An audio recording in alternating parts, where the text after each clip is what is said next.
Hello and welcome. I'm Joanna Junak and this is GFN News on GFN-TV. In today's program, Roberto Sussman, founder and director of Vapour Mexico and member of INCO, will tell us more about the latest study on metal contents in e-cigarette aerosol. Thank you, Roberto, for joining us today. It's nice to have you on the program. First, you examined the methodology of several studies looking at toxic compounds in e-cigarette vapor. Could you elaborate on the problems you uncovered in these studies? The central issue of harm reduction is that you actually reduce harms, right? And typically we take as reference cigarette smoke, right? Because it is electronic cigarettes are a product that are substituting cigarettes, tobacco cigarettes. So we want to assure people that this change of product is reliable, right? So the basis of this produces a lot of research in many areas because it is a complex problem. It is you have chemistry and physics of the emissions that you compare, but then you also have biomarkers because once this aerosol or cigarette smoke enters to your body, it makes biological changes. Some changes are very quick and they reflect in the biomarkers, but other changes also occur at cellular level, at tissues, and even longer term, whether what are your chances of getting certain diseases, cardiovascular, etc. And also, there is a demographic interest. You would like to see to what degree people are switching to this product and to what degree they are successful in replacing cigarettes. And also, you want to see what is the effect on some vulnerable or subpopulations like teenagers, or you want to see if non-smokers take it up and what, etc. But the basis of the pyramid is the chemistry and the physics of the emissions.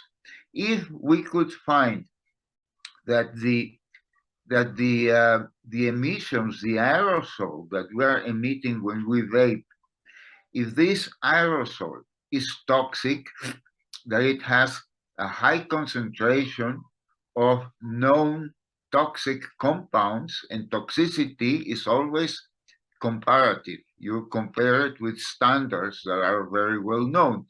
So if the toxic content of the aerosol is too high, then what's the point of going on? The rest of the pyramid cannot be built.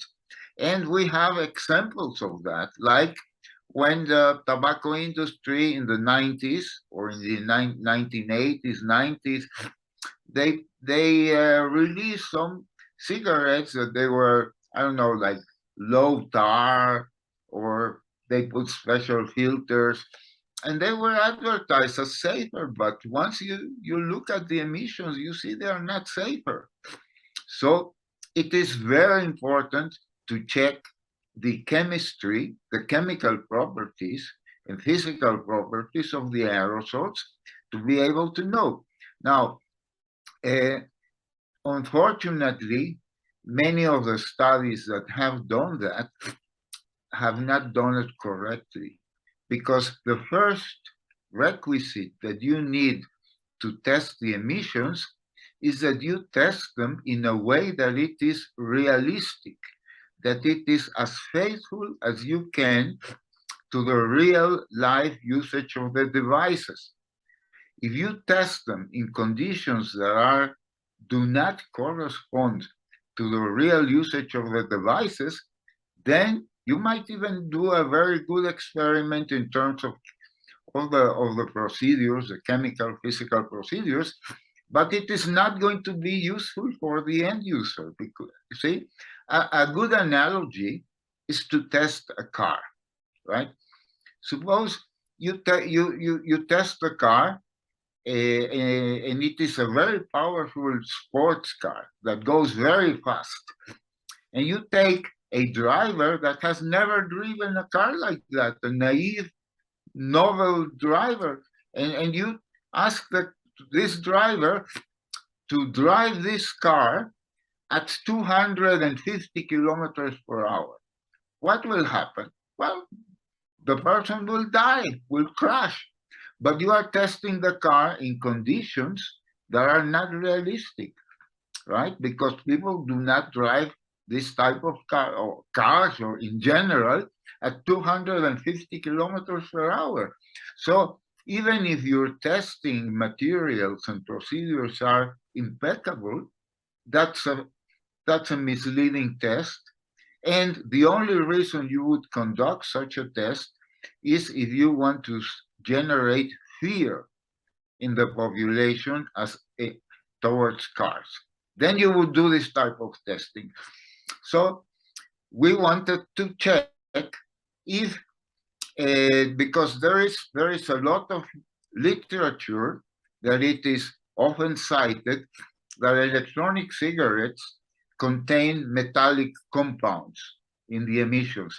Metallic compounds are very toxic. But again, I emphasize that toxicity depends on the dose. Like right now, you are probably in Poland, I'm here in Mexico, we're breathing metals, right? Metals don't come from another galaxy. They are natural ingredients in air, in the soil, in water, in food, and we inhale them or we ingest them, but we don't drop dead because the dose is very small, right? But some of these studies, they not only say that that metal compounds, typically oxides, are detected in the aerosol of the electronic cigarette. They say they are detected in very large concentrations and doses that are above the toxicological market. So our focus was to look at these experiments, to look first if they tested the devices in realistic conditions that approximate real usage, right? Second, to see if they provide all the information that we need, and also if they computed correctly the exposures, right? So we wanted to check that carefully. That was the aim of the study, right? This is what we focus on, doing that specifically on metals, right? Now, we are also going to do that for organic byproducts, because electronic cigarettes, and with this I finish this part, you see, you have a liquid, right?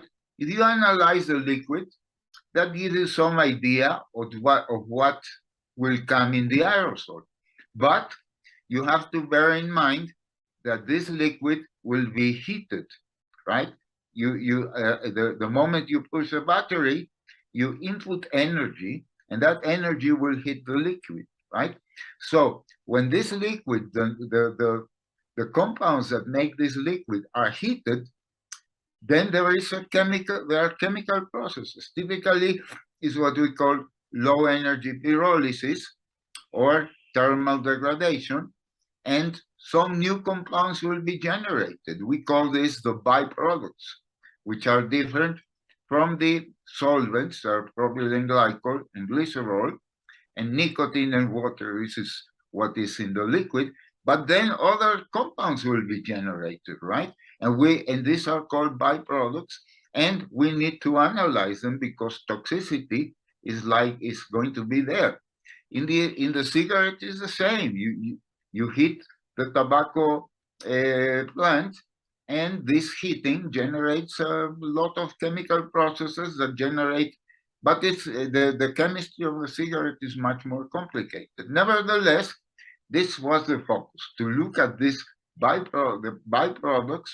The metals are going to be there because the electronic cigarette is metallic. So by physics of surfaces, some of these metals will enter the aerosol. We want to see if the amount of metals that enter there are really toxic in the sense they are higher than toxicological markers. So this was the focus of the paper, right? Could you tell us more about the types of metals that you have been reported in e-cigarette vapor? Well, the studies, they look at a wide variety of metals, right? The so-called hard metals, no, heavy metals, right? But also metalloids, which are the metals are a very, very large amount of compounds, right? Now, the alloys of the coils of the electronic cigarette, they are typically nichrome, there's nickel, chrome, iron, and so you target the way that these are detected.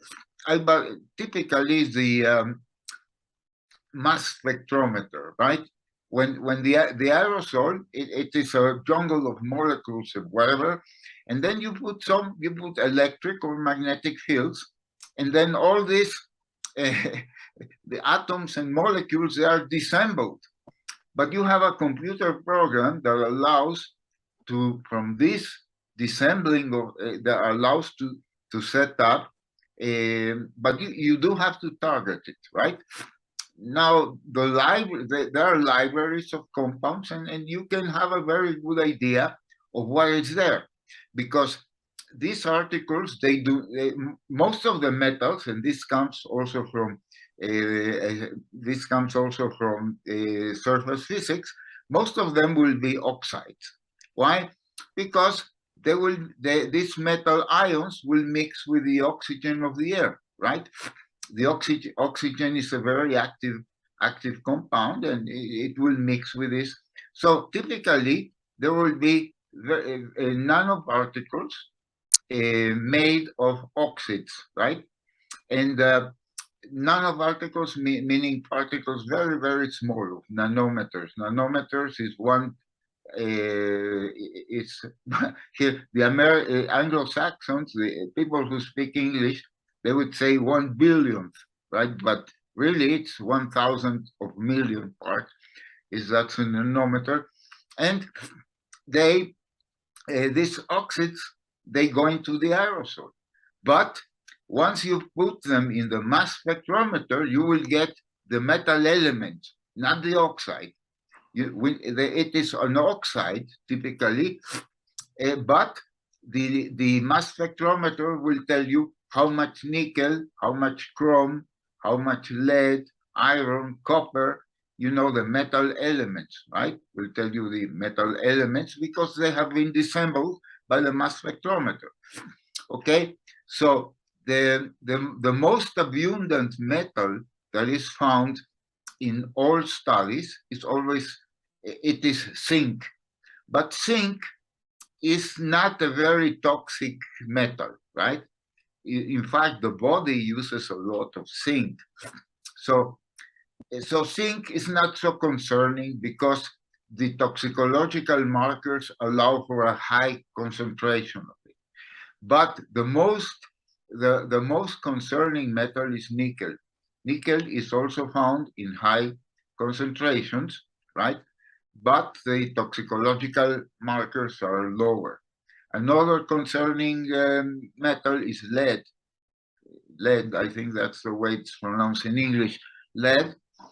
And then also copper, chrome. But typically the most concerning metal is nickel, right? Now. And how might these unrealistic conditions occur?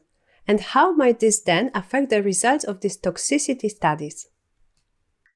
To make an unrealistic testing, you would set up your vaping machine, because these experiments are done with vaping machines. You cannot put a sensor in the mouth of the person. So it has to be done by machine, right? So the vaping machine will have a very, very small airflow, right? Very small airflow that would work for a cigar light, would work for a cigarette, right? And so the machine has a very small airflow, but you generate a lot of vapor. So you do not evacuate efficiently this vapor.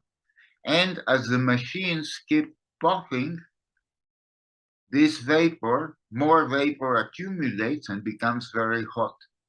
So you are going to have the condition that is known as overheating, because you are not your machines are using an airflow and a puffing volume that is meant for cigar-likes or for low power devices, but you are using it in a high power device. So you are not evacuating the vapor, the temperature increases because you are still supplying the same amount of power and energy, right? And so you generate, but the machine, see, a human, if you would give this aerosol to a human, it would be too hot. It would burn your mouth. It would be like around 80 or 90 degrees, and your mouth can take maybe up to 50 or 60 degrees. So it would burn, and it would taste awful. It would taste really, really repellent. But the machines do not feel, do not taste. The machines continue operating, right? Now, in an extreme case, the liquid, because it is consumed very fast because of the overheating, consumes the liquid very fast. There comes a point when the liquid depletes, and what happens is that the wick, which is made of cotton, it becomes to be pyrolyzed or even burned, right? And this is what is called the dry heat. You can have overheating without a dry heat, but typically the dry heat is the end product of extreme overheating, right? And so these people do the tests with a vaping machine that would work for a Joule or for a low power device like this, and they test these monsters inappropriately. They produce overheating. Of course, they get lots of metal: nickel, lead, copper, iron, manganese, zinc, of course, a lot, you know. And then they report that. They say, oh, we found electronic cigarettes are dangerous. We have to regulate them very strictly, because otherwise people are going to have lots of metals in their body. It's toxic. And these papers are cited all the time. The WHO, all sorts of anti-tobacco, now anti-vaping NGOs, campaign for tobacco-free kids, all of these people, and even scientists, people in good faith, they think that these experiments have shown that electronic cigarettes have metals in high quantities, and they should be regulated. But we wanted to see if this is true, because again, I emphasize, toxicity is the basis of the pyramid. If this aerosol is really toxic above our normal thresholds, then what's the point of using an electronic cigarette? Well, you could use it, but then it would be like cigarettes, right? So the whole building, the whole edifice of tobacco harm reduction rests on checking that there is harm reduction, right? And this is what we did in this paper, right? Thank you, Roberto, for an interesting discussion. We will come back to you on Thursday with some more questions. That's all for today. Find us on GFN-TV or on our new podcast for more tobacco harm reduction updates. Thanks for watching or listening. See you next time.